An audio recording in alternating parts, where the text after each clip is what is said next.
zaistenie vozíka začneme krokom 1 a to je odistenie pätky. Odšrobujeme nožičku a dáme ju približne do 5 cm výšky, kde ju opäť zaistíme krúžením. A takto spravíme na všetkých 4 nožičkách.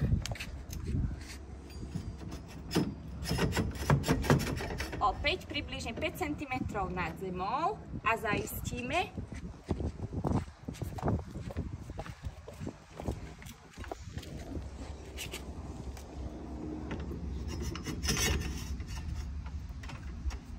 Veľmi jednoduchá manipulácia. A posledná 4. nožička.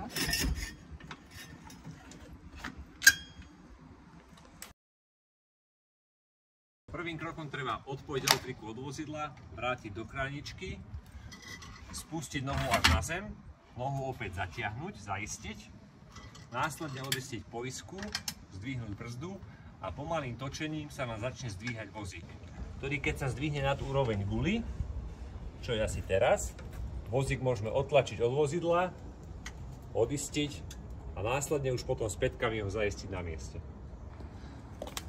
Vozík si zaistíme zrážkami, ktoré umiestnime pod kolesá.